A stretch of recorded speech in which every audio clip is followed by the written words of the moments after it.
Punjabi study point 63 ਵੇਖ ਰਹੇ ਸਾਰੇ ਹੀ ਵਿਊਅਰਸ ਦਾ ਇਸ ਚੈਨਲ 'ਤੇ ਬਹੁਤ ਬਹੁਤ ਸਵਾਗਤ। ਅੱਜ ਦੀ ਵੀਡੀਓ ਪੰਜਾਬ ਯੂਨੀਵਰਸਿਟੀ ਚੰਡੀਗੜ੍ਹ ਦੀ BA ਦੇ ਸਮੈਸਟਰ ਸੈਕਿੰਡ ਦਾ ਵਿਸ਼ਾ ਹੈ ਹਿੰਦੀ ਇਲੈਕਟਿਵ। ਇਸ ਨਾਲ ਸੰਬੰਧਿਤ ਛੋਟਾ ਜਿਹਾ ਗੈਸ ਪੇਪਰ ਆਪਾਂ ਨੇ ਵਾਚਣਾ ਹੈਗਾ। ਸਭ ਤੋਂ ਪਹਿਲਾਂ ਇਸ ਪੇਪਰ ਦੇ ਕੁੱਲ ਅੰਕ ਹੈਗੇ ਨੇ 90 + 10 100 ਭਾਵ 90 ਨੰਬਰ ਲਿਖਤੀ ਪੇਪਰ ਦੇ ਅਤੇ 10 ਨੰਬਰ ਤੁਹਾਡੀ ਜਿਹੜੀ ਅਸੈਸਮੈਂਟ ਜਾਣੀ ਹੈਗੀ। ਸਮਾਂ 3 ਘੰਟੇ। ਅਤੇ ਇਸ ਦਾ ਜੋ ਪ੍ਰਸ਼ਨ ਪੱਤਰ ਦੀ ਰੂਪ ਰੇਖਾ ਹੈਗੀ ਉਹ ਇਸ ਤਰ੍ਹਾਂ ਹੈਗੀ ਹੈ। ਸਭ ਤੋਂ ਪਹਿਲਾ ਪ੍ਰਸ਼ਨ ਹੈ ਕਵਿਤਾ ਲੋਕ। ਇਸ ਪਾਠ ਪੁਸਤਕ ਦੇ ਵਿੱਚ ਦਰਜ ਤੁਹਾਡੇ 3 ਕਵੀ ਨੇ, ਮੀਰਾਬਾਈ, ਤੁਲਸੀਦਾਸ, ਗਿਰਧਰ ਕਵੀਰਾਏ। ਅਤੇ ਇਹਨਾਂ ਦੀਆਂ ਜੋ ਕਵਿਤਾਵਾਂ ਹੈਗੀਆਂ ਨੇ ਉਹਨਾਂ ਵਿੱਚੋਂ ਇੱਕ ਦੀ ਸੰਦਰਭ ਸਹਿਤ ਵਿਆਖਿਆ ਭਾਵ ਪ੍ਰਸੰਗ ਦੱਸ ਕੇ ਵਿਆਖਿਆ 8 ਨੰਬਰਾਂ ਦੀ ਹੋਵੇਗੀ। 2 ਪੈਰਾਗ੍ਰਾਫ ਦਿੱਤੇ ਹੋਣਗੇ ਅਤੇ ਤੁਸੀਂ 1 ਪੈਰਾਗ੍ਰਾਫ ਉਹਦਾ ਕਰਨਾ ਹੈਗਾ। ਅਤੇ ਇਸੇ ਪ੍ਰਸ਼ਨ ਦਾ ਖੱਖਾ ਭਾਗ ਹੈ, ਇਹ ਵੀ 8 ਨੰਬਰ ਦਾ ਹੈ ਪ੍ਰਸ਼ਨ। ਅਤੇ ਇਸ ਭਾਗ ਦੇ ਵਿੱਚ ਵੀ 2 ਪ੍ਰਸ਼ਨ ਪੁੱਛੇ ਜਾਣਗੇ ਜਿਹਦੇ ਵਿੱਚ ਤੁਸੀਂ 1 ਪ੍ਰਸ਼ਨ ਦਾ ਉੱਤਰ ਲਿਖ ਸਕਦੇ ਹੈਗੇ ਹੋ। ਤਾਂ ਇਸ ਭਾਗ ਦੇ ਵਿੱਚ ਕਵੀ ਪਰਿਚੈ, ਕਵਿਤਾ ਦਾ ਸਾਰ, ਉਦੇਸ਼ ਸੰਬੰਧੀ ਪ੍ਰਸ਼ਨ ਪੁੱਛੇ ਜਾਣਗੇ ਅਤੇ ਇਹਦੇ ਉੱਤਰ ਦੇਣ ਦੀ ਜੋ ਸੀਮਾ ਹੈ, ਸ਼ਬਦ ਸੀਮਾ ਹੈ 200 ਹੋਊਗੀ। ਕਹਿਣਾ ਭਾਵ ਕਿ 200 ਸ਼ਬਦ ਤੁਸੀਂ ਲਿਖਣੇ ਨੇ, ਉਸ ਤੋਂ ਵਧਾ ਸਕਦੇ ਹੋ ਥੋੜ੍ਹੇ ਬਹੁਤੇ, ਪਰ ਮਿਨੀਮਮ ਤੁਹਾਡੇ 200 ਸ਼ਬਦ ਹੋਣੇ ਚਾਹੀਦੇ ਹੈਗੇ। ਠੀਕ ਹੈ, ਤਾਂ ਇਹ 8 + 8 16 ਨੰਬਰ ਦਾ ਇਸ ਪਾਠ ਪੁਸਤਕ ਦੇ ਵਿੱਚੋਂ ਤੁਹਾਡਾ ਪ੍ਰਸ਼ਨ ਆਉਣਾ ਹੈ ਕਵਿਤਾ ਲੋਕ ਵਿੱਚ। ਠੀਕ ਹੈ। ਦੂਸਰੀ ਜੋ ਪਾਠ ਪੁਸਤਕ ਹੈ ਤੁਹਾਡੀ ਝਾਂਸੀ ਕੀ ਰਾਣੀ ਉਪਨਿਆਸ ਹੈਗਾ ਅਤੇ ਜਿਸ ਨੂੰ ਬ੍ਰਿੰਦਾਵਨ ਵਰਮਾ ਨੇ ਲਿਖਿਆ ਹੈ। ਮਯੂਰ ਪ੍ਰਕਾਸ਼ਨ ਝਾਂਸੀ ਨੇ ਪ੍ਰਕਾਸ਼ਿਤ ਕੀਤਾ ਹੈ। ਅਤੇ ਇਸ ਉਪਨਿਆਸ ਦੇ ਵਿੱਚੋਂ ਕੁੱਲ ਨੰਬਰ 16 ਨੇ ਅਤੇ ਇਹਦੇ ਵਿੱਚੋਂ ਤੁਹਾਨੂੰ 4 ਪ੍ਰਸ਼ਨ ਪੁੱਛੇ ਜਾਣਗੇ ਇਸ ਨਾਵਲ ਦੇ ਸੰਬੰਧੀ ਅਤੇ ਉਹਦੇ ਵਿੱਚੋਂ ਤੁਸੀਂ 2 ਪ੍ਰਸ਼ਨਾਂ ਦੇ ਉੱਤਰ ਦੇਣੇ ਨੇ ਅਤੇ ਹਰੇਕ ਪ੍ਰਸ਼ਨ ਦਾ ਉੱਤਰ ਹੈ 200 ਤੋਂ 250 ਸ਼ਬਦਾਂ ਦਾ ਹੋਣਾ ਚਾਹੀਦਾ ਹੈਗਾ, ਤਾਂ ਹੀ ਤੁਹਾਨੂੰ 8 ਨੰਬਰਾਂ ਦੇ ਨੇੜੇ ਤੇੜੇ ਪਹੁੰਚੋਗੇ। ਕਹਿਣਾ ਵਾ ਹਰੇਕ ਪ੍ਰਸ਼ਨ ਤੋਂ 8 ਨੰਬਰ ਦਾ ਨਾ। ਤਾਂ ਇਹਦੇ ਵਿੱਚ ਆਪਣੇ ਪ੍ਰਸ਼ਨ ਕਿਹੜੇ ਕਿਹੜੇ ਹੋ ਸਕਦੇ ਨੇ? ਇੱਕ ਤਾਂ ਇਹਦਾ ਨਾਮਕਰਨ, ਕਥਾ ਵਸਤੂ, ਚਰਿੱਤਰ, ਉਦੇਸ਼ ਦੇ ਆਧਾਰ 'ਤੇ 4 ਸਮੀਖਿਆਤਮਕ ਪ੍ਰਸ਼ਨ ਪੁੱਛੇ ਜਾਣਗੇ, ਮਤਲਬ ਜਿਹੜੇ ਕੁਐਸਚਨ ਆਨਸਰ ਲੌਂਗ ਹੋਣਗੇ। ਠੀਕ ਹੈ, ਧਿਆਨ ਰੱਖਣਾ ਇਸ ਗੱਲ ਦਾ।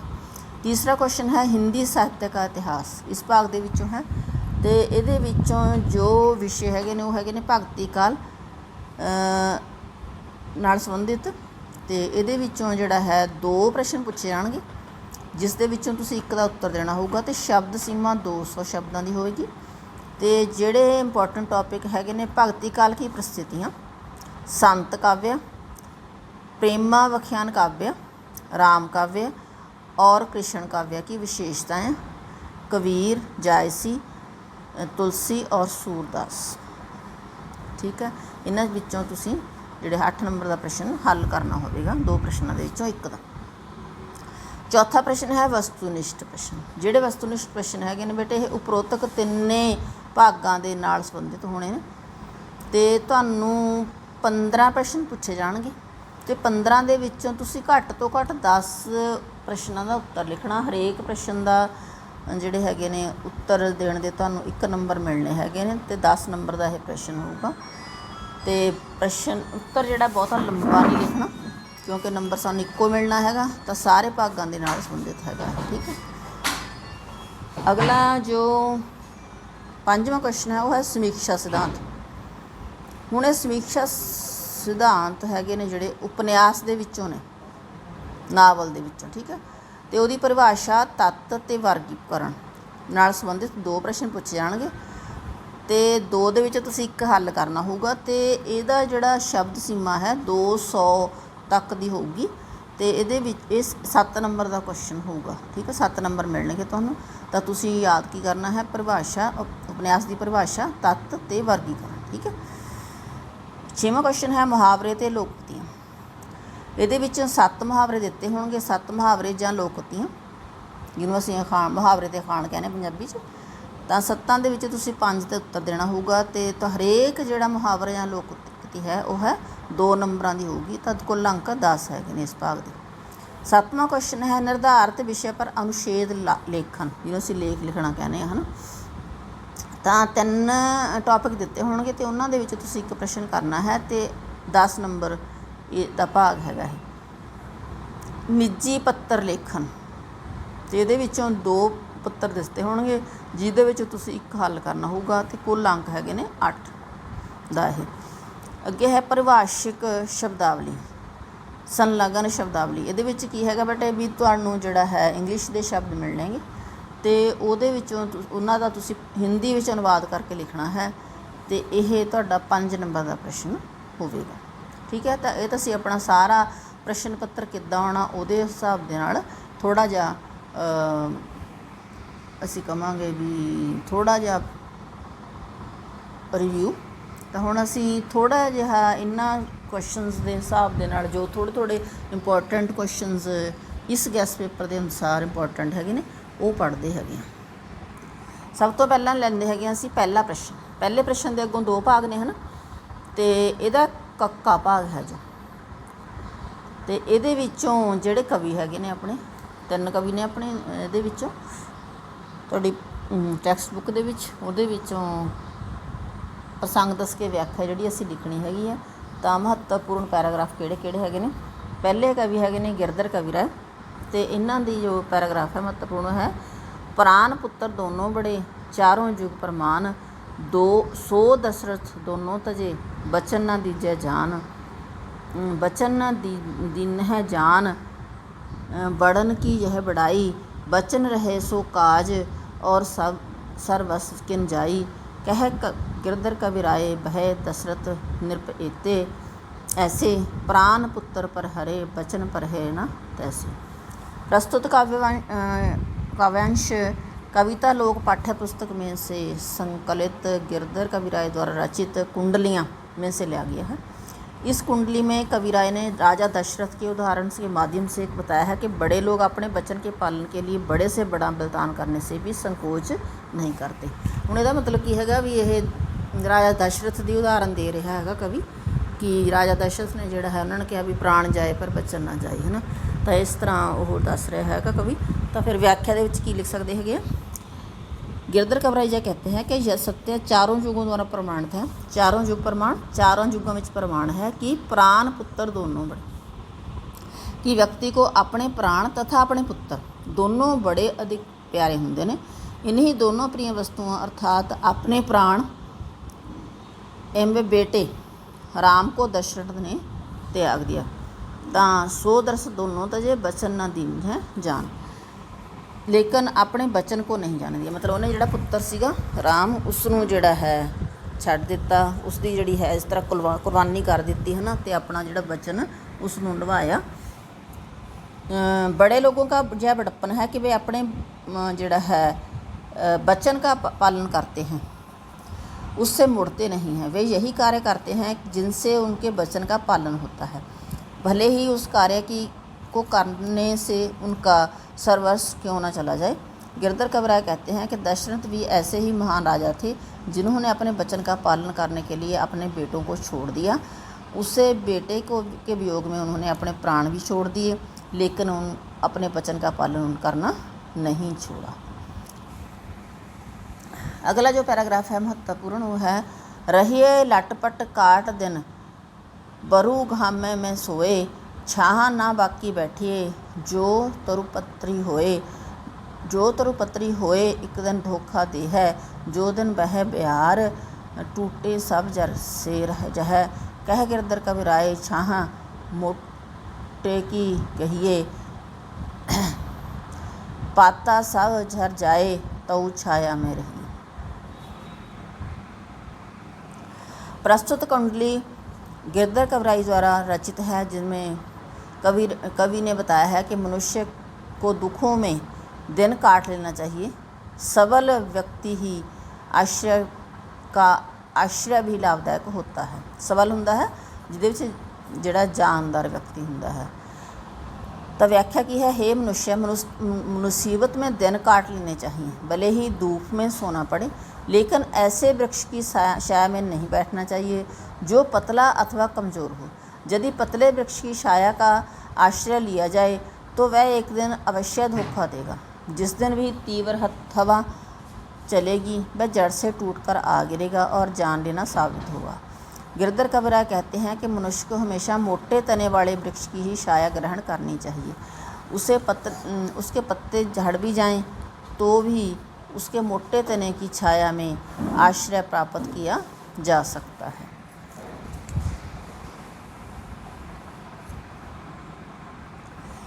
तीसरा पैराग्राफ है, साईं अपने चित्त की भूल न कहिए कोय, तब लग मन में राखिए, जब लग कारज होए, जब लग कारज होए, भूल कभू नहीं की कहिए, दुर्जन तातो होए और सिर रह रहिए। कह गिरधर कविराय बात चतुरन के ताई, करतूती कह देत आप न कहिए साई। प्रस्तुत कुंडली है गिरधर कविराय द्वारा रचित है, जिसमें उन्होंने यह स्पष्ट किया है कि मनुष्य की व्यवहार कुशल एवं नीति निपुण होना चाहिए।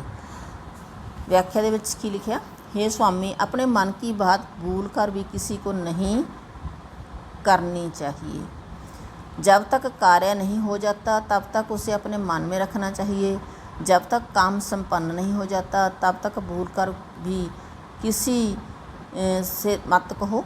यदि कोई दुर्जन किसी कारण से क्रोध प्रकट करता है तो स्वयं शांत बने रहो। गिरधर कविराय कहते हैं कि इस बात को चतुर मनुष्य ही समझ सकते हैं। मनुष्य के अच्छे बुरे काम स्वयं सब कुछ प्रकट कर देते हैं, कहने की आवश्यकता नहीं होती। अगला पैराग्राफ है, साईं अपनी भ्रात को कभू न दीजिए त्रास, पलक दूर नहीं कीजिए, सदा राखिए पास, सदा राखिए पास, त्रास कभू नहीं दीजिए, त्रास से उस लंकेश, ताही की गति सुन लीजिए। कह गिरधर कविराय राम सो मिलियो जाई, पाए विभीषण राज, लंकपत वाज्यो साई। कविता लोक पुस्तक में संकलित कुंडलियाँ में प्रस्तुत कुंडली कविवर गिरधर जी की द्वारा रचित है। इस कुंडली में कवि ने लोगों को अपने भाई को ना सताने की तथा ग्रह क्लेश से बचने की सलाह दी है। व्याख्या, गिरधर कविराय कहते हैं कि अपने भाई को कभी भी डराना या धमकाना नहीं चाहिए। उसे पल भर के लिए भी अपने से दूर नहीं करना चाहिए, बल्कि सदा अपने पास रखना चाहिए। सदा अपने पास उसे प्रेम से रखना चाहिए तथा कभी तंग नहीं करना चाहिए। लंकापति रावण ने अपने भाई विभीषण को तंग किया, उसे धमकाया तो उसका क्या हाल हुआ सुन लीजिए। वह विरोधी पक्ष के राम से जा मिला, जिससे विभीषण ने राज्य पा लिया और स्वयं लंकापति कहलाने लगा। अगला पैराग्राफ है, बीती ताहे विसारिए, आगे की सुध लेहे, जो बन आवे सहज में, ताही में चित्त देहे, ताही में चित्त देहे, बात जोई बन आवे, दुर्जन हंसे न कोई, चित्त में खता न पावे। कह गिरधर कविराय यही करूँ मन प्रतीति, आगे को सुख समझ होए, बीती सो बीती। प्रस्तुत काव्यांश पाठ्य पुस्तक कविता लोक में संकलित गिरधर कविराय द्वारा रचित कुंडलियाँ पाठ से अवतरित हैं। इस कुंडली में कवि ने बीती हुई बातों को भूलकर भविष्य को सुंदर बनाने के लिए प्रयत्नशील होने की संदेश दिया है। प्रस्तुत काव्यांश पाठ्य पुस्तक कविता लोक में संकलित गिरधर कविराय द्वारा रचित कुंडलियाँ पाठ से अवतरित हैं। इस कुंडली में कवि ने बीती हुई बातों को भुलाकर भविष्य को सुंदर बनाने के लिए प्रयत्नशील होने का संदेश दिया है। व्याख्या, जो बात बीत गई है उसे भूल जाना चाहिए, आगे अर्थात भविष्य के लिए विषय में सोचना चाहिए। जो काम सरलता से किया जा सकता है उसी में मन लगाना चाहिए। भाव यह है कि मनुष्य को अपने साधनों को तथा अपनी योग्यता को देखते हुए किसी कार्य को करना चाहिए। इस प्रकार की नीति का अनुसरण करने वाले पर कभी कोई भी दुष्ट हंसने का साहस नहीं कर सकता और ना ही वह धोखा खाता है।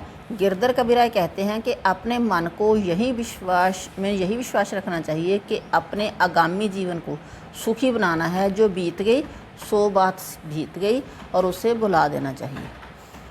अगला जो महत्वपूर्ण पैराग्राफ है, कृतकन कहूँ न मानही, कोट करे जो कोय, सबसे आगे राखिए, तऊ न अपनी होए, भले ही भली न माने, काम काट चुप रहें, फेर तही नहीं पहचाने, कह गिरधर कबीराई रहत सो नित निर्भय मन, मित्र शत्रु सब एक दाम के लालच कृतघन।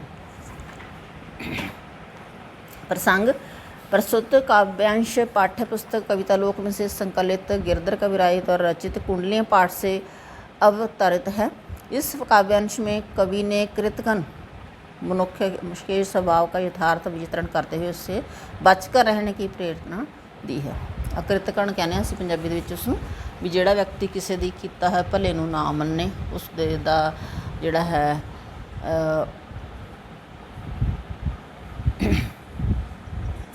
आगे है व्याख्या।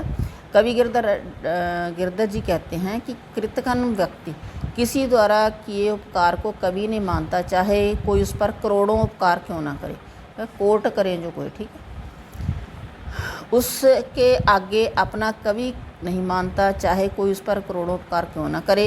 उसके आगे अपना सब कुछ रख दो, उसे सब कुछ अर्पित कर दो, तो भी वह अपना नहीं होता। भले ही भलाई को वह स्वीकार नहीं करता तथा अपना काम निकलवा कर चुप रह जाता है। काम निकल जाने के बाद फिर वह उस व्यक्ति को पहचानता भी नहीं जिसने उसका काम किया था। गिरधर कबीराई जी कहते हैं कि कृतघन व्यक्ति बिल्कुल निर्लज्ज होता है, उसके मन में किसी का डर नहीं होता, उसके लिए मित्र और शत्रु एक समान होते हैं। रुपए पैसे के लालच को पूरा करते ही कृतघन का एकमात्र उद्देश्य होता है। दूसरे कवि है साडे मीराबाई। पा घुंघरू बांध मीरा नाची रे, मैं तो मेरे नारायण की आपे हो गए दासी रे, लोग कहें मीरा बही भावरी, न्यात कहें कुल नासी रे, विष का प्याला राणा जी भेजा, पीबत मीरा हंसी रे, मीरा के प्रभु गिरधर नागर, सहज मिले अविनाशी रे।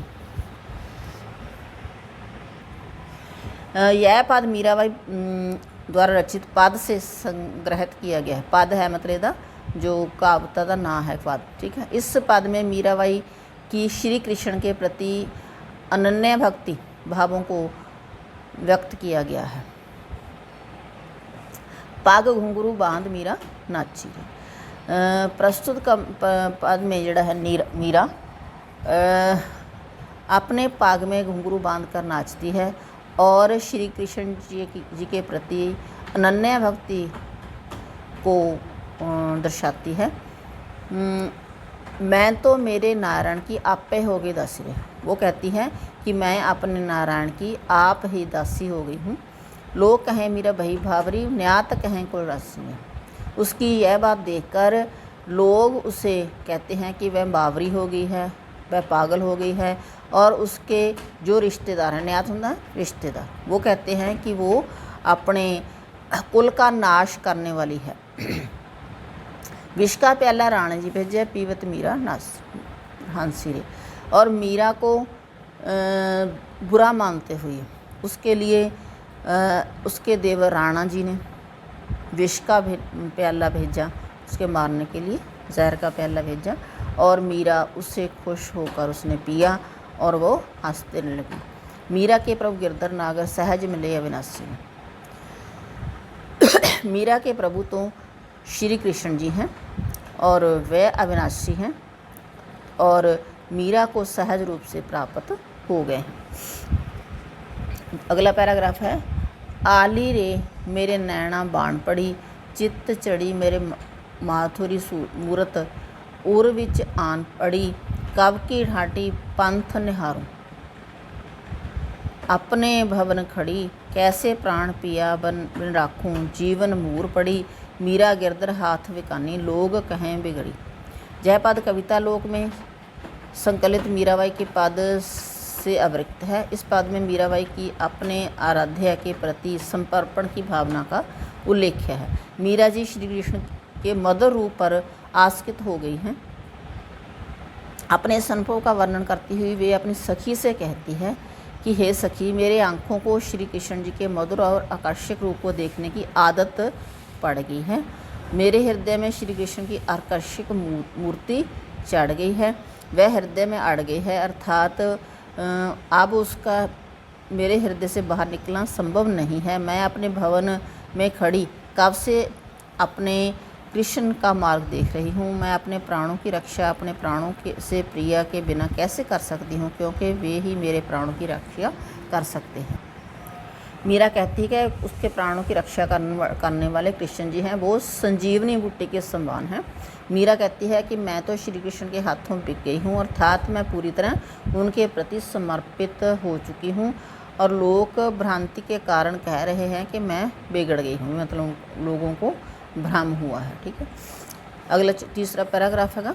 सखी मेरी नींद नसानी हो, पिया को पंथ निहारण सिगरी रैन बिहानी हो, सब सखियन मिल सीख दुई मन एक न मानी हो, बिन देखिया कल नाही पड़त जिए ऐसी ठानी हो, अंग अंग व्याकुल भई मुख पिया पिया बानी हो, अंतर वेदन बिरहा की वह पीड़ा न जानी हो, ज्यों चातक कान कूट रहे मछली जिम पानी हो, मीरा व्याकुल बिरहणी शुद्ध बुद्ध विश्रानी। यह पद मीराबाई द्वारा रचित पद से लिया गया है। इसमें उन्होंने श्री कृष्ण के वियोग में अपनी अनुभूति का मार्मिक चित्रण किया है। मीराबाई अपनी सखी को संबोधन करते हुए कहती है कि हे सखी, मेरी नींद नष्ट हो गई है, अर्थात प्रिय के वियोग के कारण नींद नहीं आती। मैंने प्रियतम का रास्ता देखते देखते सारी रात बिता दी है। मुझे सखियों से मिलकर बहुत समझाया, मेरे मन ने उनकी कोई बात नहीं मानी। मेरे हृदय ने प्रीतम के दर्शन करने का निर्णय कर लिया है। उन्हें देखे बिना मुझे शांति नहीं मिलती। मेरा अंग प्रत्यंग व्याकुल हो गया है। वाणी प्रियतम की रट लगाए रहती हैं। मेरे हृदय की आंतरिक पीड़ा को कोई नहीं जान सकता। जिस प्रकार चात्रिक पंछी अपनी प्यास बुझाने के लिए बादर को रटता है और मछली पानी के बिना पागल हो जाती है, उसी प्रकार मैं भी अपने प्रियतम के ध्यान में लीन रहती हूँ। मीरा तो व्याकुल वियोगिनी है, उसने अपनी सुदबुद्ध को भी बुला दिया है। चौथा पैराग्राफ है। मेरे तो गिरधर गोपाल दूसरों ना ही कोई, जाके सिर मोर मुकुट मोरो पति सोए, छांड दई कुल की कानी कहाँ करिए कोई, संतन ढिग बैठे बैठ लोक लाज कोई, आस अंशुवन जल सींच सींच प्रेम बेल होए, अब तो बेल फैल गई आनंद फल होए। भगति देखी राजी हुई जगत देख रोए, दासी मीरा लाल गिरधर तोरो अब मोहे। यह पद मीराबाई चित्त पद से संग्रहित किया गया है। भक्तन मीराबाई की भगवान श्री कृष्ण से अनन्य निष्ठा है। श्री कृष्ण के प्रति यह निष्ठा इस पद में व्यक्त हुई है। श्री कृष्ण की भक्ति में भाव विभोर होकर मीराबाई कह रही है कि गोपाल श्री कृष्ण के सिवाय मेरा कोई दूसरा नहीं है। वह श्री कृष्ण जिसके सिर पर मोर पंख का मुकुट सुशोभित है, वही मेरा पति है। सत्संगति में रहते हुए लोकलाज हो चुकी हूँ। भक्ति मार्ग में रुकावट मानकर मैंने लोकलाज व कुल धर्म को तिलांजलि दे दी है। अब मेरा कोई कुछ नहीं बिगाड़ सकता। प्रभु की प्रेम की बेल को मैंने अपने हृदय की में बो लिया है तथा आंसुओं के जल से उसे सींच कर बड़ा किया है। प्रेम की वह बेल अब फैल गई है। अब तो उसमें आनंद के फल ही पैदा होंगे। मुझे तो संसार की दशा देखकर रोना आता है। दुनियादारी में ग्रस्त कैसे जी रहे हैं, उन्हें देखकर जी भर आता है। इसीलिए मैं भक्ति को देखकर प्रसन्न होती हूँ। मीराबाई कहती है कि हे प्रभु गिरधारी, मैं तो तुम्हारी दासी हूँ। तुम शीघ्र ही इस भावसागर से मेरा बेड़ा पार लगा दो। अगला पैराग्राफ है।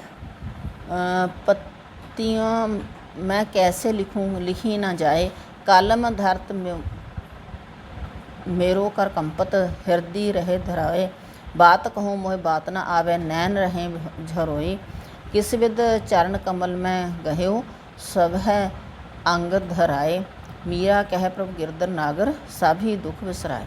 यह पद मीराबाई विरचित पद से संग्रहित किया गया है। प्रियतम के बिना अब बिरहणी की स्थिति नहीं सुधर सकती। अत बिरहणी अपने प्रियतम को पत्र लिखने का प्रयास करती है, लेकिन पत्र लिखते समय उसके हाथ कांपते हैं, हृदय घबराता है, आंखों से आंसू झरने लगते हैं, अत वह पत्र भी नहीं लिख पाती। बिरहणी की ऐसी स्थिति का चित्रण इस पद में किया गया है। मैं पत्र कैसे लिखूं, मुझसे लिखा ही नहीं आता। कलम पकड़ते हुए मेरा हाथ कांपता है, हृदय ज़ोर ज़ोर से धड़कने लगता है, आँख चरने की तरह निरंतर आंसू बहाने लगती है तथा बात कहने लगती हूँ तो बात कही नहीं जाती। मेरे शरीर के सभी अंग काँप रहे हैं। अब मैं श्री कृष्ण के कमल के समान सुंदर एवं कोमल चरणों को किस प्रकार पकड़ पाऊंगी। मीराबाई कहती है कि हे चतुर गिरधर श्री कृष्ण, अपने दर्शन देकर शीघ्र ही मेरे सारे दुखों को दूर कर दो। अगला पैराग्राफ है, चलो मन गंगा जमुना तीर, गंगा जमुना निर्मल पानी, शीतल होए शरीर, बंसी बजावत गावत कान्हो, संग लिया बलवीर, मोर मुकुट पीतांबर सोहे, कुंडल झलकर धीर, मीरा के प्रभु गिरधर नागर, चरण कमल पे सीर। जय पद मीरा बाई के पद विरचित पद से संग्रहित किया गया है। इस पद में मीरा ने यमुना तट के प्रति अनुराग भावना का चित्रांकन किया है। प्रस्तुत पद में मीरा ने यमुना तट के प्रति अनुराग प्रकट किया है। यमुना तट के प्रति मीरा का अनुराग होना सहज है, क्योंकि यमुना तट श्री कृष्ण की क्रीड़ा भूमि रही है। मीरा जी कहती हैं कि हे मन, तुम उसी यमुना के तट पर चलो जिसका पानी निर्मल है तथा जिसके सेवन से शरीर शीतल होता है, अर्थात दुख से मुक्ति मिलती है। वहाँ यमुना के तट पर बलराम को साथ लिए हुए श्री कृष्ण बंसी बजाते हुए घूमते हैं। श्री कृष्ण के सिर पर मोर पंखों का मुकुट और कानों में हीरो का कुंडल शोभा देता है। मीरा कहती है कि उसके स्वामी तो श्री कृष्ण हैं, वह उनके चरण कमलों पर अपना सिर रखती है।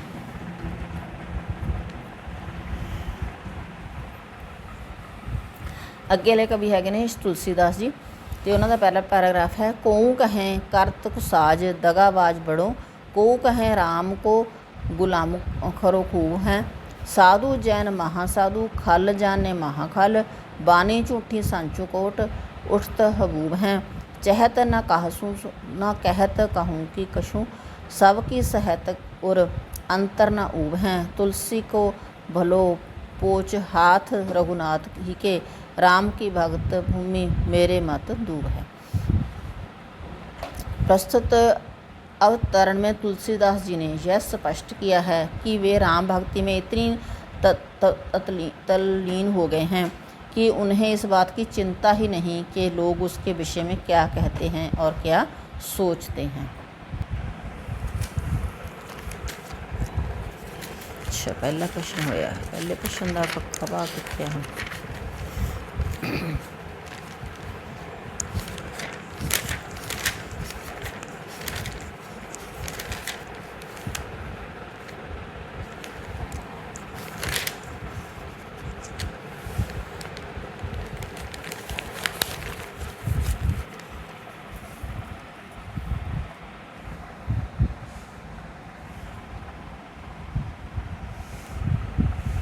अगला प्रश्न है साडा क्वेश्चन नंबर पहले का खੱਖਾ भाग। तो इस दे जिहड़ा हैगा खੱਖੇ भाग दे विच की है, कवियों का साहित्यिक परिचय 8 नंबर का। निम्नलिखित कवियों में से किसी एक का साहित्यिक परिचय दें। तुलसीदास का साहित्यिक परिचय दें। गिरधर कविराय का साहित्यिक परिचय दें। मेरे तो 3 कवि ने तुहाडे कोल, है ना, तो तुसीं जिहड़ा है चंगी तरह तैयारी करनी हैगी। कविता का सार, निम्नलिखित कविताओं में से किसी एक कविता का सार लिखें। तुलसीदास द्वारा लिखित पुष्ट वाटिका प्रसंग का सार अपने शब्दों में लिखो। राम लक्ष्मण परशुराम संवाद का सार लिखो। अंगद रावण संवाद लिखो। लक्ष्मण मूर्छा पर राम का प्रलाप। पेपर में आपको कवियों के साहित्यिक परिचय आएगा, एक साहित्यिक परिचय आएगा, एक ही करना होगा, इसलिए आप कवियों का साहित्यिक परिचय तीनों ही तैयार कर लें। मतलब एक का साहित्यिक परिचय आना तो वही लिखना, ठीक, सो करने पैना, है ना, एक अवश्य मिलेगा। कई बार पेपर सेटर दोनों का साहित्यिक परिचय डाल देता है, इसलिए पहले दोनों कवि जरूर तैयार कर लें या 1.5 पेज का जरूर लिखें। तुलसीदास, गिरधर कविराय और मीराबाई। फिर आपका कविता का सार जो गैस में लगाए हैं उनको कर लें। प्रश्न का उत्तर 2 पेजों में ज़रूर लिखें। Question number 2। क्वेश्चन नंबर 2 है जिहड़ा ये 16 नंबरों का है बेटे। 16 नंबरों के प्रश्न के लिए तुहानूं 4 क्वेश्चन मिलने हैं, तो तुसीं 4 विचों 2 प्रश्न हल करने ने। तो ये विच तुहाडा जो नावल है, नावल का नाम है झांसी की रानी, इनू राम कुमार वर्मा जी ने लिखा हैगा। तो ये प्रश्न महत्वपूर्ण है। झांसी की रानी उपन्यास के नामकरण को स्पष्ट कीजिए। झांसी की रानी उपन्यास की कथा वस्तु काल्पनिक है या ऐतिहासिक, स्पष्ट करें। झांसी की रानी उपन्यास की ऐतिहासिकता पर अपने विचार दें। झांसी की रानी उपन्यास के आधार पर राजा गंगाधर राव का चरित्र स्पष्ट करें। महारानी लक्ष्मीबाई का चित्रण करें। मोरोपंत और तांत्या टोपे पर टिप्पणी करें। झांसी की रानी उपन्यास में चित्रित समस्याओं का विवेचन करें भी किहड़ियां-किहड़ियां समस्यावां इस नावल दे विच लईआं गईआं ने। आप सबसे पहले झांसी की रानी उपन्यास तैयार करें। वह पेपर में आपको 16 नंबर का आएगा। प्रत्येक प्रश्न 8 नंबर का होगा। आप प्रश्न का उत्तर लगभग 2-2.5 पेजों का लिखें। पेपर में 4 प्रश्न आएंगे जिसमें 2 करने होंगे। 4 प्रश्नों में से 2 प्रश्न चुन लें अर्थात अच्छी तरह से आते हैं। एक प्रश्न पात्रों वाला, पात्र चित्रण करना, तो इसलिए जो पात्र चित्रण वाला प्रश्न है जरूर तैयार करना है। तो होर प्रश्न जोड़े महत्वपूर्ण है वो किहड़े-किहड़े? झांसी की रानी उपन्यास का नामकरण, झांसी की रानी का कथा वस्तु की विशेषताएं, झांसी की रानी की ऐतिहासिकता, झांसी की रानी का पात्र, मोरोपंत का पात्र, तांत्या टोपे का पात्र। ठीक है, हुण आपां तीसरा क्वेश्चन डिस्कस करना है भी किहड़ा आउणा ते उहदे किहड़े-किहड़े महत्वपूर्ण प्रश्न ने। हिंदी साहित्य का इतिहास, क्वेश्चन नंबर तीसरा। तो इहदे विचों जिहड़ा है 8 नंबर का क्वेश्चन हैगा बेटा यह, तो हिंदी साहित्य का इतिहास ये टॉपिक हैगा। तो इहदे विचों तुहानूं 2 क्वेश्चन आने हैं, 2 विचों तुसीं 1 प्रश्न करना है। तो इहदे विचों ये 8 नंबर का प्रश्न होने करके आपां इहनूं काफ़ी जिहड़ा है वधिया तरीके नाल लिखना हैगा। तो मुख जिहड़े प्रश्न हैगे ने वो हैगे ने प्रेमा विख्यान काव्य, सूफी काव्य की विशेषताओं का विस्तार पूर्वक वर्णन कीजिए। संत काव्य की विशेषताओं का विस्तार पूर्वक वर्णन कीजिए। कृष्ण काव्य की विशेषताओं पर प्रकाश डालें। राम काव्य की विशेषताओं का विस्तार पूर्वक वर्णन कीजिए। और पहला तो यह तो ये और तो यह हैगा कवि परिचय। कबीरदास, सूरदास अर्थात तुलसीदास, जायसी। हिंदी साहित्य के इतिहास में आपको 2 प्रश्न आएंगे जिसमें से 1 करना होगा। ठीक है, तो ये जो उत्तर का देना तुसीं ये 2-2.5 पेजों का लिखना है बेटे। प्रश्न के साथ एक कवि परिचय आता है, इसलिए आप यह प्रश्न ही तैयार करें। इसमें से जो प्रश्न तैयार करने हैं वह इस प्रकार हैं। संत काव्य की विशेषताएं, कृष्ण काव्य की विशेषताएं, मतलब इनू काफ़ी विस्तार दे नाल लिखना हैगा। क्वेश्चन नंबर 4 है जोड़ा क्वेश्चन नंबर, ये आपां जो 3 टॉपिक पहला पढ़े ने, पहला एक देखो आपां पढ़े सी कविता भाग, दूसरा है उपन्यास, तो तीसरा सीगा साहित्य इतिहास। इन्हां भागां दे विचों महत्वपूर्ण प्रश्न ने, तो प्रश्न तुहानूं 15 होणगे। 15 दे विच तुसीं 10 प्रश्नों के उत्तर जरूर देने हैगे ने, तो हरेक प्रश्न 1 नंबर का होगा। सो बहुता विस्तार च नहीं लिखना, 2-3 लाइनां का ही प्रश्न आपां लिखना हैगा। पहला प्रश्न, मीराबाई किस काल की कवित्री थी? उत्तर है भक्ति काल की। दूसरा प्रश्न, मीराबाई किसकी भक्ति करती थी? श्री कृष्ण जी की।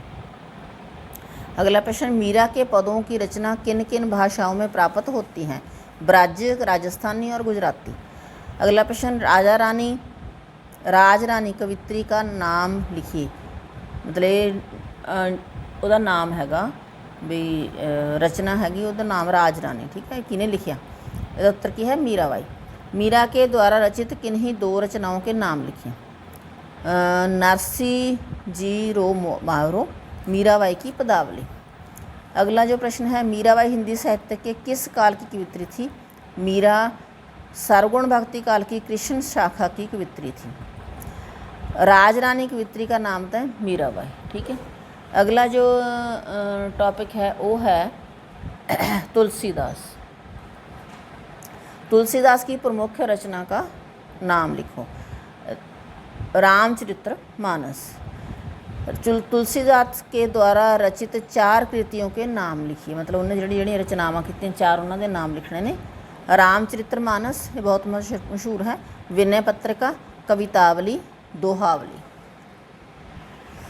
अगला जो प्रश्न है, विनय पत्रिका किस भाषा और शैली में रचित रचना है? ब्रज भाषा, मुक्त शैली। अगला प्रश्न, तुलसीदास की 2 रचनाओं के नाम लिखें। विनय पत्रिका, गीतावली। अगला प्रश्न, सीता किसकी पूजा करने के लिए पुष्प वाटिका में पधारी थी? उत्तर है पार्वती जी की पूजा करने के लिए। विनय पत्रिका की रचना किस शैली पर आधारित है? मुक्त शैली पर। अगला प्रश्न है, रामचरितमानस में प्रयुक्त छंदों का नाम लिखें। दोहा, चौपाई। अगला प्रश्न, तुलसीदास ने अपनी जाति पाति के विषय में क्या कहा था? उत्तर, उन्होंने कहा था कि ना कि उनकी जात पात थी और ना ही उन्हें उसकी कोई आवश्यकता थी। अगला प्रश्न, अवधी भाषा में लिखे 2 ग्रंथों को नाम बताएं। चलो लिखा नहीं उन्होंने। तो अगला प्रश्न है, गिरधर कविराय। अगला प्रश्न एक और 9-10वां भी है बेटा, ये भी याद कर लियो तुसीं। कबीर काव्य की 2 विशेषताएं लिखियां, ये भी तुसीं आपे लभ के लिख लेना बेटा, ठीक है। गिरधर कविराय। गिरधर कविराय किस काव्य धारा से संबंधित कवि थे? रीतिकालीन रीति मुक्त काव्य धारा। अगला प्रश्न, गिरधर का काव्य किस छंद से में रचित है? कुंडलियाँ छंद में। अगला प्रश्न, गिरधर की कुंडलियों का मुख्य आधार क्या है? नीति परपक्ता। अगला प्रश्न, गिरधर कविराय किस काल के कवि थे? रीति कवि। अगला प्रश्न, राजा गंगाधर राव ने किस देश निकाला दिया था?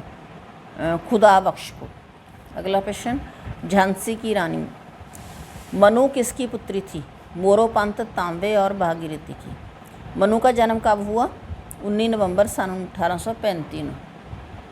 अगला प्रश्न, मनु का प्रसिद्ध नाम क्या था?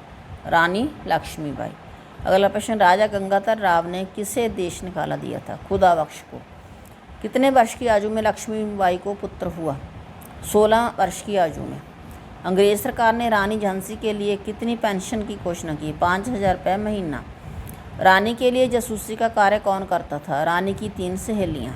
रानी ने काले खां को सहायता के रूप में क्या दिया था? अपने गले का हार। रानी के युग में सर्वप्रथम अंग्रेज सेना नायक कौन था? जनरल रोज। रानी के अंतिम युद्ध में पीछा करने वाले कितने गोरे बचे हुए थे? 5। झांसी की रानी उपन्यास के लेखक का नाम लिखो। वृंदावन लाल वर्मा। कितने वर्ष की आयु में लक्ष्मीबाई को पुत्र हुआ? 16 वर्ष की आयु में। रानी की चिता भस्म का चबूतरा किसने बनाया? गुल मोहम्मद ने। अगले जो प्रश्न है ने वो हिंदी साहित्य का इतिहास भाग में से हैं। मीरा किसे अपना आराध्य अथवा इष्ट मानती है? भगवान कृष्ण को। तुलसीदास के द्वारा रचित 2 पुस्तकों के नाम लिखो। विनय पत्रिका, गीतावली। सूरदास की प्रमुख रचना का नाम लिखिए। सूरसागर। अष्टशाप के 2 कवियों को नाम लिखें। सूरदास, नंददास। अवधी भाषा के 2 ग्रंथों के नाम लिखिए। पद्मावत, रामचरितमानस। भक्ति काल की 2 धाराओं के नाम लिखो। निर्गुण भक्ति तारा और सरगुण भक्ति तारा। रामचरितमानस के प्रयुक्त छंदों के नाम लिखिए। दोहा, चौपाई। जायसी के लिखे 2 ग्रंथों के नाम बताएं। पद्मावत, अखरावट। तुलसी ने अपनी जात पात के विषय में क्या कहा था? उन्होंने कहा था कि ना कोई उनकी जात पात थी और ना होने की उसकी कोई आवश्यकता है। जायसी के प्रसिद्ध ग्रंथ का नाम लिखो। पद्मावत। बीजक किसकी रचना है? कबीरदास की। अगला है 5वां क्वेश्चन। 5वें क्वेश्चन ਦੇ ਵਿੱਚ ਸਮੀਖਿਆ सिद्धांत 7 नंबर ਦਾ ਤੇ ਇਹਦੇ ਵਿੱਚੋਂ ਜਿਹੜੇ ਹੈਗੇ ਨੇ उपन्यास के प्रमुख तत्वों का विवेचन कीजिए। उपन्यास के किन्हीं 4 तत्वों का वर्गीकरण करो और उपन्यास के तत्व, कथावस्तु, पात्र तथा चरित्र चित्रण और उद्देश्य पर प्रकाश डालिए। उपन्यास की विभिन्न परिभाषाएं देकर इनका स्वरूप स्पष्ट करें। उपन्यास के प्रकारों मतलब ਜਿਹੜੀਆਂ ਉਹਦੀਆਂ क्लास ਆਪਾਂ कह सकते हैं भी किस्मां है ना का वर्गीकरण का वर्णन करो। पेपर में समीक्षा सिद्धांत के भी 2 प्रश्न आएंगे जिनमें से एक करना होगा। प्रश्न की शब्द सीमा लगभग 200 शब्द होगी, यानी कि पेपर को 2 या 2.5 पेज ज़रूर करें। आमतौर पर देखने में आता है कि कई बच्चे समीक्षा सिद्धांत के प्रश्न तैयार नहीं करते। केवल 2 तो प्रश्न हैं, उपन्यास का वर्गीकरण और उपन्यास के तत्व।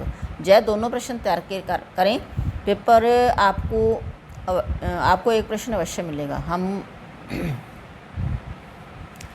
ਤਾਂ दो प्रश्न ਕਿਹੜੇ याद करने ने? उपन्यास के तत्त, उपन्यास की परीक्षा और परिभाषा ਅਤੇ ਸਰੂਪ, उपन्यास का वर्गीकरण। क्वेश्चन नंबर 6 ਤੇ ਇਹਦੇ ਵਿੱਚ ਮੁਹਾਵਰੇ ਤੇ ਅਖਾਣ 10 ਨੰਬਰ ਦੇ ਨੇ ਤੇ ਇਹਦੇ ਵਿੱਚੋਂ ਤੁਸੀਂ ਜਿਹੜੇ ਹੈਗੇ ਦਿੱਤੇ ਹੋਣਗੇ ਜਿੰਨੇ ਮੁਹਾਵਰੇ ਦੇ ਵਿੱਚੋਂ 5 ਮੁਹਾਵਰਿਆਂ ਜਾਂ ਅਖਾਣਾਂ ਦਾ ਅਰਥ ਦੇ ਕੇ ਵਾਕ ਬਣਾਉਣੇ ਹੁੰਦੇ ਨੇ। ठीक है। आँखों में खटकना, अप्रिय लगना, अपनी बुरी आदतों के कारण गुरमीत सबकी आँखों में खटकता है। आंखें बिछाना, प्रेम सहित सम्मान देना। राष्ट्रपिता महात्मा गांधी जहाँ भी जाते थे लोग उनके स्वागत में आंखें बिछा देते थे। नीचा दिखाना, घमंड तोड़ना, भारत पाकिस्तान को हर मोर्चे पर नीचा दिखा चुका है। भीगी बिल्ली बनना, भयभीत हो जाना। जसवीर की शरारत पर जब अध्यापक ने उसे डांटा तो वह भीगी बिल्ली बनकर खड़ा रहा। अपनी खिरचनी अलग पकाना, सबसे अलग रहना। गणेश ना तो अपने साथियों के साथ मिलकर खेलता है और ना ही उनसे बात करता है, वह तो हर काम में अपनी खिचड़ी अलग पकाता है। कान पे जूं ना रेंगना, कोई असर ना होना। मैंने उसे बहुत समझाया कि नशा बहुत बुरी बात है, पर उसने को तो कान पर जूं भी नहीं रेंगी। गांठ का पक्का, धन संभाल कर रखने वाला। पैसा जोड़ने के लिए गांठ का पक्का बनना ही पड़ता है। गागर में सागर भरना, बड़ी बात थोड़े शब्दों में कह देना। बिहारी ने अपने दोहों में गागर में सागर भर दिया है। गुड़ गोबर कर देना, बना बनाया काम बिगाड़ देना। हम चलचित्र देखने के लिए जा रहे थे कि इसी बीच चाचा जी ने आकर गुड़ गोबर कर दिया। घाट घाट का पानी पीना, अनुभवी होना। राजेश को चकमा देना सरल नहीं है, उसने भी घाट घाट का पानी पी रखा है। चांद पर थूकना, बड़े व्यक्ति का अपमान करने का प्रयत्न करना तो उसके कारण स्वयं ही हानि उठाना।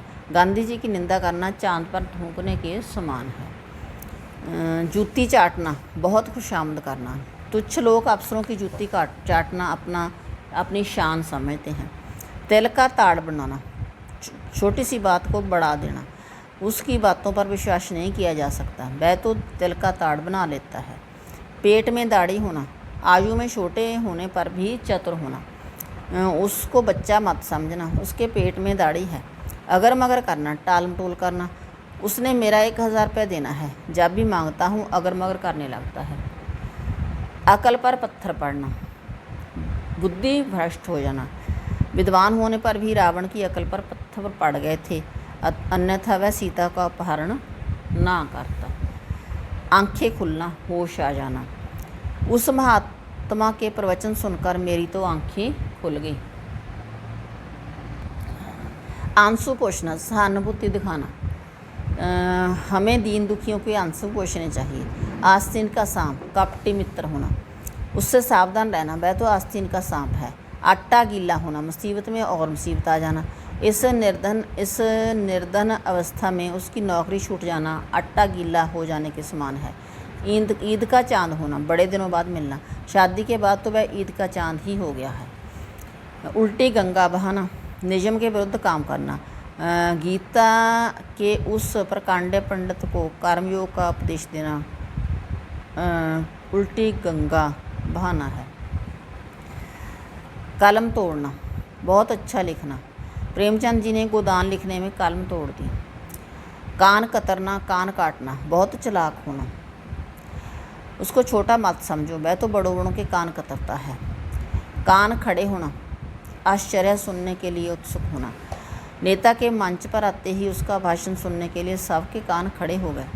कान भरना, चुगली करना, उसे दूसरों के कान भरने की बुरी आदत है।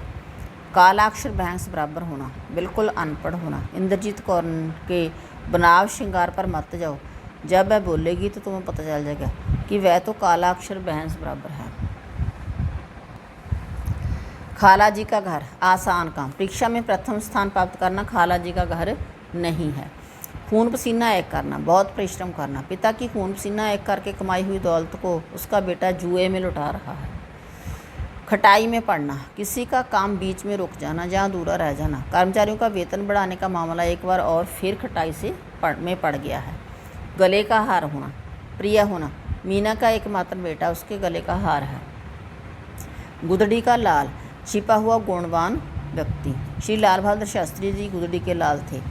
गुल्लर का फूल, असंभववाद। महंगाई में के इस युग में निर्धनों के लिए सुख सुविधा गुल्लर के फूल के बराबर है। घाव पर नमक छिड़कना, दुखी को और दुखी करना।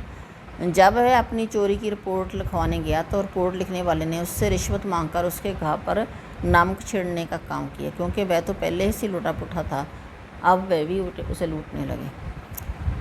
चिकना घड़ा होना, जिस पर कुछ असर ना हो।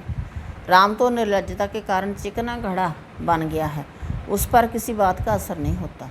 चिराग तले अंधेरा होना, गुण के साथ दोष होना। दो चौकीदारों के होते हुए चोरी हो जाना चिराग तले अंधेरा होने के बराबर है। चोली दामन का साथ, गहरी दोस्ती। नाटक और रंगमंच का चोली दामन का साथ है। छठी का दूध याद आना, बहुत घबरा जाना। भारतीय वायुसेना के आक्रमण ने पाकिस्तानियों को छठी का दूध याद करवा दिया। जान हथेली पर रखना, बलिदान देने के लिए तैयार रहना। सरदार भगत सिंह ने जान हथेली पर रखकर अंग्रेज साम्राज्य से टक्कर ली। 3-13 होना, अलग अलग होना। अध्यापक को अपनी तरफ आते देखकर सभी छात्र 3-13 हो गए। दाल ना गलना, काम ना बनना। रिश्वत दिए बिना दाल नहीं गलती। नाक पर मक्खी ना बैठने देना, अपने पर जरा सा दोष ना आने देना। वे सारा काम सुंदर ढंग से करते हैं कि क्या मजाल कि उनके नाक पर मक्खी भी बैठ जाए। नाक को चने चबाना, बुरी तरह तंग करना। शिवाजी ने अपने रणकुशलता से औरंगजेब को नाक को चने चबा दिए। 9-2-11 होना, भाग जाना। पुलिस को देखते ही चोर 9-2-11 हो गया। बगलें झाँकना, कुछ उत्तर ना सूझने पर इधर उधर देखना। अध्यापक के प्रश्न का उत्तर ना दे सकने के कारण जगदीप बगलें झाँकने लगा। बड़े घर की हवा खाना, जेल खाना। यदि तुम चोरी का धंधा ना छोड़ोगे तो एक दिन बड़े घर की हवा ज़रूर खाओगे। लोहा लेना, डटकर मुकाबला करना। भारतीय सेना ने पाकिस्तानी सेना से डटकर लोहा लिया। 7 घाट का पानी पीना, बहुत अनुभवी होना। आप सब मिलकर भी करमचंद को धोखा नहीं दे सकते, उसने तो 7 घाट का पानी पी रखा है। सूरज को दीपक दिखाना, किसी महान व्यक्ति को जड़ा है को परिचय देना। महात्मा गांधी का परिचय देना सूरज को दीपक दिखाना है। हवाई किले बनाना, झूठे मनोरथ करना। सिर्फ हवाई किले बनाने से कोई व्यक्ति महान नहीं बन जाता। हवा से बातें करना, बहुत तेज़ भागना। सुखपाल जब कार चलाता है तो उसकी कार हवा से बातें करती है। अभ्यास के लिए अन्य मुहावरे। पगड़ी संभालना, चैन की बंसी बजाना, छाती पर सांप लेटना, ईंट से ईंट बजाना, आँखों में खटकना, ऊँट की नाक में जीरा देना, बगलें झाँकना, आँखें लाल पीली करना, कानों को हाथ लगाना, करत अभ्यास के जड़बत होत सुजान। 36 का अंकड़ा, खाला जी का बाड़ा, गंगा जमुनु संस्कृति होना, दूध का दूध, पानी का पानी, आँखें बिछाना, हुक्का पानी बंद करना, होंठ चबाना, चंपत हो जाना, बहती गंगा में हाथ धोना, जलीकट्टी सुनाना, उल्टे बांस बरेली को, मन चंगा तो कटौती में गंगा, विनाश काले विपरीत बुद्धि, ना 3 में ना 13 में सुपारी देना, आया राम गया राम होना। लोककथियाँ हलसैत। अध जल गगरी छलकत जाए, काम ज्ञान वाला व्यक्ति दिखावा अधिक करता है। बंता सिंह है जो 8वीं फेल है पर बनता ऐसे है जैसे ग्रेजुएट हो, इसी को कहते हैं अध जल गगरी छलकत जाए। एक अनाथ 100 बीमार, वस्तु कम हो चाहने वाले ज़्यादा हो। बैंक में 10 क्लर्कों की जगह खाली थी पर प्रार्थना पत्र 10,000 के आ गए। यह तो सही बात हुई कि एक अनाथ 100 बीमार। कोयले की दलाली में मुँह काला, कोयले की दलाली में मुँह काला। बुरी संगत में बदनामी होती है। तुम शराबियों की संगत में रहोगे तो तुम भी शराबी कहलाओगे, क्योंकि कोयले की दलाली में मुँह काला होता है। अंधा बांटे रेवड़ियाँ फिर अपनों को दे। पक्षपाती व्यक्ति बार बार अपनों को ही लाभ पहुँचाता है। मंत्री महोदय अपने रिश्तेदारों को ही लाभ पहुँचा रहे हैं, इसी को कहते हैं कि अंधा बांटे रेवड़ियाँ फिर अपने को दे। अपनी अपनी डफली, अपना अपना राग, भिन्न भिन्न मत होना। चुनाव के दिनों में सभी दलों के नेता अपनी अपनी डफली अपना अपना राग अलापते हैं। आम के 8 आम गुठलियों के दाम, दोहरा लाभ होना। आजकल तो अखबार की रद्दी भी अच्छे भाव पर बिक जाती है। यह तो आम के आम गुठलियों के दाम वाली बात है। आ बैल मुझे मार, जानबूझकर मुसीबत मोल लेना। मैंने उसे समझाने की कोशिश की तो वह मेरे ही गले पड़ गया। मेरे लिए तो आ बैल मुझे मार वाली बात हो गई। कहाँ राजा भोज, कहाँ मुतेली। जब किसी दो व्यक्तियों में कोई तुलना ना हो सके, उस साधारण गायिका की तुलना लता मंगेशकर से करना उचित नहीं है। कहाँ राजा भोज, कहाँ गंगू तेली। काठ की हांडी बार बार नहीं चढ़ती, धोखा सिर्फ एक बार होता है। तुमसे दोस्ती करके मैंने भर पाया, अब तुमसे मेरा कोई व्यवहार नहीं होगा क्योंकि तुम झूठे हो। सच है कि काठ की हांडी बार बार नहीं चढ़ती। खाग जाने खाग की ही भाषा। आसपास रहने वाले ही एक दूसरे का स्वभाव जानते हैं। राधा और प्रिया सदा आपस में घुस करती रहती हैं, जिन्हें कोई दूसरा समझ नहीं पाता क्योंकि खाग जाने खाग की ही भाषा। खिसियानी बिल्ली खंबा नोची। लज्जित होकर गुस्सा करना। नुकसान तो रमा से हुआ पर वह डांटने नौकरानी को लगी। यह तो वही बात हुई कि खिसियानी बिल्ली खंबा नोची, जिसकी लाठी उसकी भैंस। शक्तिशाली की जीत होती है। आजकल सब जगह ताकतवर का ही बोलबाला है क्योंकि जिसकी लाठी उसकी भैंस होती है। हाथ कंगन को आरसी क्या। प्रत्यक्ष के लिए प्रमाण की आवश्यकता नहीं होती। पुलिस अधिकारी ने कहा कि मुझे किसी से पूछताछ करने की आवश्यकता नहीं है। उसके अपराध को साबित करने के लिए मेरे पास पहले ही प्रमाण मौजूद हैं। हाथ कंगन को आरसी क्या। आगे कुआं पीछे खाएं। जब परिस्थिति ऐसी हो कि दोनों पास से मुसीबत हो। शिकारी जंगल से रास्ता भटक गया। आगे जाते हैं तो शेर का डर है और पीछे मुड़ते हैं तो रास्ता नहीं पता। उसके लिए तो आगे कुआं पीछे खाई वाली बात हो गई है। उल्टे बांस बरेली को विपरीत कार्य करना। बनारस का आम तो वैसे ही प्रसिद्ध है और तुम यहाँ से घटिया किस्म के आम उसे बनारस भेज रहे हो। यह तो उल्टे बांस बरेली वाली बात हो रही है। कांट की हांडी बार बार नहीं चढ़ती, धोखा सिर्फ एक बार होता है। तुमसे दोस्ती करके मैं भर पाया, अब तुमसे मेरा कोई व्यवहार नहीं होगा क्योंकि तुम झूठे हो। सच है कि कांट की हांडी बार बार नहीं चढ़ती। खोदा पहाड़ निकली चुईया, मेहनत का फल कम मिलना। राम सिंह के कहने पर सोहन सिंह जौराओं की कंपनी का बाग देखने गया तो वहाँ की वीरानी देखकर उसके मुंह से निकल गया, खोदा पहाड़ निकली चूहिया। घर का भेदी लंका ढाई। आपस में फूट से हमेशा हानि होती है।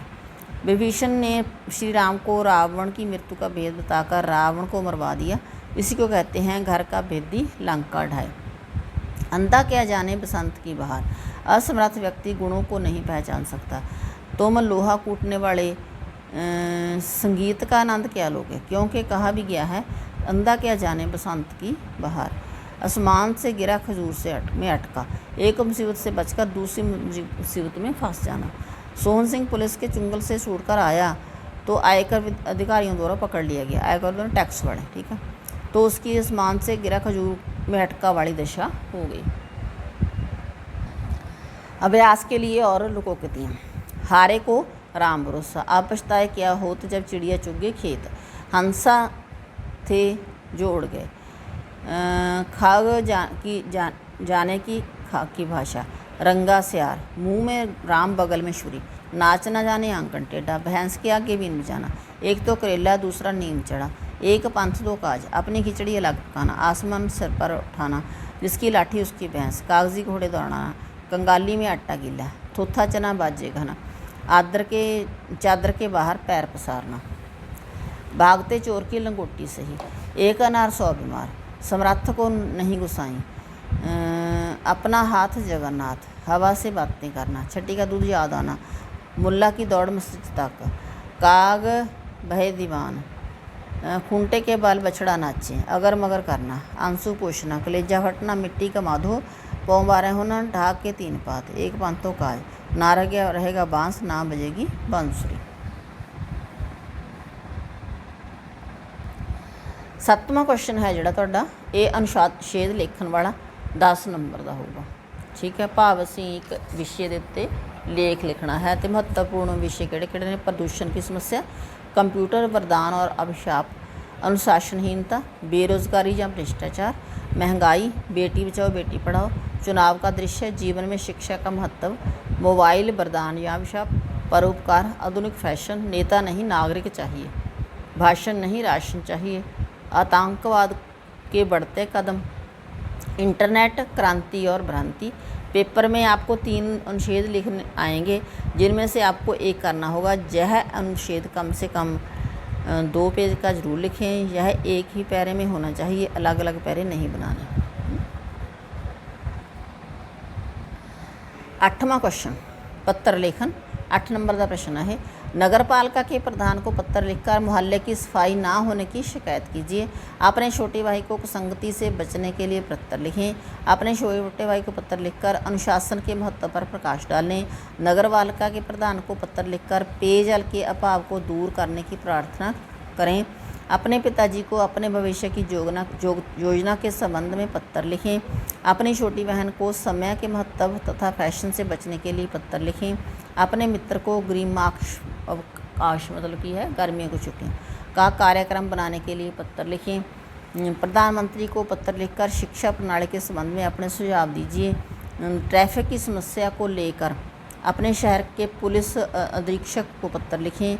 अपने मोहल्ले में चोरी की घटनाएं बहुत हो रही हैं। नगर के पुलिस अधीक्षक को मोहल्ले की सुरक्षा के लिए पत्र लिखें।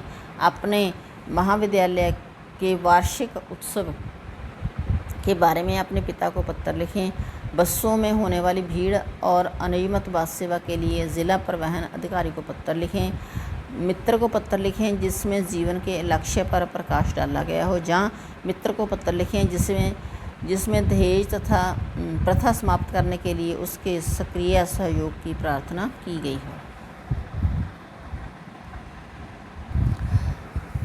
9वां क्वेश्चन हैगा बेटा, परिभाषिक शब्द। 5 नंबर का प्रश्न, इंग्लिश के शब्द होंगे, तुसी हिंदी दे विच इन्हां नूं रीट्रांसलेट करना हैगा। तां मैनेजमेंट प्रबंध, मैडिकल चिकित्सा, मेडिकल ऑफिसर चिकित्सा अधिकारी, मैसेंजर संदेशवाहक, मिनिस्ट्री मंत्रालय, मॉडिफिकेशन संशोधन, मोस्ट इमीडिएट अति तत्कालीन, नेसेसरी एक्शन आवश्यक कार्रवाई, नेग्लिजेंस अपेक्षा, नेशनलिटी राष्ट्रीयता, नॉन ऑब्जेक्शन अनापत्ति, नॉन ऑफिशियल गैर सरकारी, ओबीडियंस आज्ञा पालन, ओफेंस अपराध, ऑफर प्रस्ताव, ऑफिस कार्यालय, ऑफिस कापी कार्यालय प्रति, ऑफिस आवर्स कार्यालय समा, ऑफिस ऑर्डर कार्यालय आदेश, ऑफिसर अधिकारी, ऑफिसर इंचार्ज प्राधिकारी, ऑफिशिएटिंग स्थानापन्न, ऑप्शन विकल्प, ओरिजिनल कॉपी मूल प्रति, आउटस्टैंडिंग बकाया, ओवरटाइम अतिरिक्त समय, पे वेतन, पेमेंट अदायगी, पेनल्टी दंड, पेंडिंग रुका हुआ, पेंशन, प्लानिंग योजना, प्रोसीडिंग्स कार्यवाही, प्रपोजल प्रस्ताव, पब्लिसिटी प्रचार, पोस्टपोन स्थगित करना, क्वार्टरली त्रैमासिक, क्वार्टरली ਹੁੰਦਾ ਵੀ ਜਿਹੜਾ ਸਾਲ ਦੇ ਵਿੱਚ 4 ਵਾਰ मतलब 3 ਮਹੀਨਿਆਂ ਤੋਂ ਬਾਅਦ ਜੋ ਵੀ ਪਹਿਲਾਂ ਇੱਕ ਵਾਰ ਕੰਮ ਕੀਤਾ ਜਾਂਦਾ ਉਸਨੂੰ त्रैमासिक ਕਹਿੰਦੇ ਨੇ। ਠੀਕ ਹੈ। ਰੈਕਟੀਫਿਕੇਸ਼ਨ प्रतिशोधन, रेफरेंस संदर्भ, रिमार्क विचार, रिमनरेशन मेहनतनामा, रिन्यूअल नवीनीकरण, रिवेन्यू राजस्व, सैटिस्फैक्ट्री संतोषजनक, सिक्योरिटी समीक्षा, सील मोहर, सीक्रेट गुप्त, सिक्योरिटी सुरक्षा, सीनियरिटी विशिष्टता, स्टॉक सामग्री, समरी सारांश, सुपरिंटेंडेंट अधीक्षक, सुपरवाइज़र पर्यवेक्षक, टारगेट लक्ष्य, टेस्टिमोनियल शंसापत्र।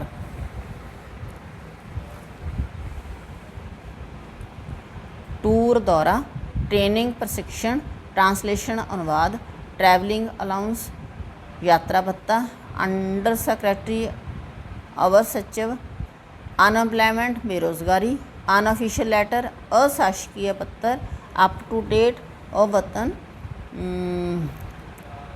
वेरिफिकेशन सत्यापन, ਵਾਇਲੇਸ਼ਨ ਅਤੀਕ੍ਰਮਣ, ਵਾਰਨਿੰਗ ਚੇਤਾਵਨੀ, ਵਰਕਿੰਗ ਡੇਜ਼ ਕਾਰਿਆ ਦਿਵਸ, ਵਰਕਿੰਗ ਆਵਰਸ ਕਾਰਿਆ ਸਮਾਂ, ਵਰਕਿੰਗ ਨੌਲੇਜ ਕਾਰਿਆ ਸਾਧਕ ਗਿਆਨ, ਰਾਈਟ ਆਫ ਬੱਟੇ ਖਾਤੇ ਡਾਲਣਾ, ਜ਼ੋਨ ਅੰਚਲ ਜਿਹਨੂੰ ਅਸੀਂ ਇਲਾਕਾ ਕਹਿੰਦੇ ਹੈਗੇ ਆ ਜ਼ੋਨ। ਠੀਕ ਹੈ, ਤਾਂ ਇਹ ਤਾਂ ਸੀਗਾ ਆਪਣਾ BA ਸਮੈਸਟਰ ਦੂਜੇ ਦੇ ਹਿੰਦੀ ਇਲੈਕਟਿਵ ਨਾਲ ਸੰਬੰਧਿਤ ਛੋਟਾ ਜਿਹਾ ਗੈਸ ਪੇਪਰ। ਉਮੀਦ ਕਰਦੀ ਹੈਗੀ ਹਾਂ ਤੁਹਾਡੇ ਲਈ ਇਹ ਲਾਭਦਾਇਕ ਹੋਗਾ। ਜੇਕਰ ਵੀਡੀਓ ਲਾਭਦਾਇਕ ਹੋਈ ਤਾਂ ਫਿਰ ਲਾਈਕ ਅਤੇ ਕਮੈਂਟ ਕਰਨਾ, ਫਰੈਂਡਸ ਦੇ ਨਾਲ ਵੱਧ ਤੋਂ ਵੱਧ ਸ਼ੇਅਰ ਕਰਨਾ। ਜੇਕਰ ਚੈਨਲ 'ਤੇ ਨਵੇਂ ਆਏ ਹੈਗੇ ਹੋ ਤਾਂ ਮੁੱਖ ਰੂਪ ਦੇ ਵਿੱਚ ਇਹ ਚੈਨਲ ਪੰਜਾਬੀ ਵਿਸ਼ੇ ਨੂੰ ਸਮਰਪਿਤ ਹੈਗਾ ਅਤੇ ਇਸ ਚੈਨਲ ਦੇ ਉੱਤੇ ਬਹੁਤ ਸਾਰੀਆਂ ਮਹੱਤਵਪੂਰਨ ਵੀਡੀਓਜ਼ ਅਪਲੋਡ ਕੀਤੀਆਂ ਹੋਈਆਂ ਨੇ ਅਤੇ ਕੋਈ ਵੀ ਵਿਸ਼ਾ ਤੁਹਾਡੇ ਲਈ ਲਾਭਦਾਇਕ ਹੋ ਸਕਦਾ ਹੈਗਾ। ਪੰਜਾਬੀ ਵਿਆਕਰਨ ਹੈ ਜੋ ਹਰ ਕਿਸੇ ਲਈ ਲਾਭਦਾਇਕ ਹੁੰਦੀ ਹੈ, ਸਕੂਲ ਦੀਆਂ ਕਲਾਸਿਸ ਤੋਂ ਲੈ ਕੇ ਕਾਲਜ ਲੈਵਲ ਤੱਕ, ਅਤੇ ਉਸ ਤੋਂ ਇਲਾਵਾ ਕੰਪੀਟੀਸ਼ਨ ਦਾ ਟੈਸਟ ਦੇਣ ਲਈ ਵੀ ਵਿਆਕਰਨ ਬਹੁਤ ਮਹੱਤਵਪੂਰਨ ਹੁੰਦੀ ਹੈਗੀ ਆ। ਅਤੇ ਜੇਕਰ ਇਹ ਵੀਡੀਓ ਤੁਹਾਡੇ ਲਈ ਲਾਭਦਾਇਕ ਹੋਈ ਤਾਂ ਫਿਰ ਇਸ ਚੈਨਲ ਨੂੰ ਸਬਸਕ੍ਰਾਈਬ ਕੀਤੇ ਬਿਨਾਂ ਬਿਲਕੁਲ ਨਾ ਜਾਣਾ। ਫਿਰ ਮਿਲਦੇ ਹੈਗੇ ਅਗਲੀ ਵੀਡੀਓ ਦੇ ਨਾਲ।